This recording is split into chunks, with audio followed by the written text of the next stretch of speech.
Hello అండి, welcome to my channel యానా gardening. నేను లక్ష్మిని మాట్లాడుతున్నాను.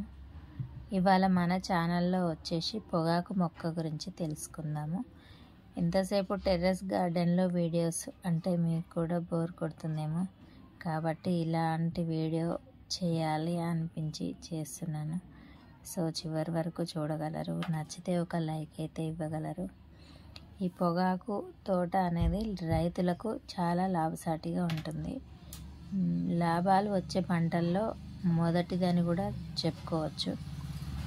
కష్టే ఫలి అంటారు కాబట్టి కొంచెం కష్టపడినట్టయితే ఫలితం కూడా అంత చక్కగా వస్తుంది. ఫ్లవర్ కూడా చక్కగా ఉంది, చూశారు కదా. ఈ మొక్కని మనం పట్టుకున్న ఫ్లవర్ని పట్టుకున్నా కూడా చాలా బంకగా జిగురుగా అయితే ఉంటుంది.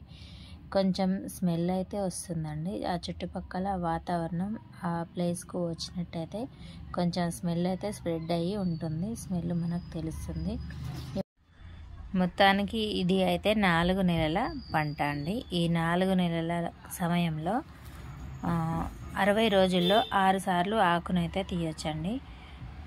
తీసిన ఆకుని నీడలోనే ఆరబెట్టాలి, ఎండలో ఆరబెట్టకూడదు. అలా ఆరబెడుతూ సరైన పద్ధతిలో ఈ పొగాకుని సాగు చేసినట్లయితే రైతులకు మాత్రం చాలా లాభాలు వచ్చే పంట. ఇక్కడ చూసారు కదా, ఈ ఆకు మాత్రం పర్ఫెక్ట్ అయింది. ఈ టైంలో తీయొచ్చండి. So thank you for watching my videos.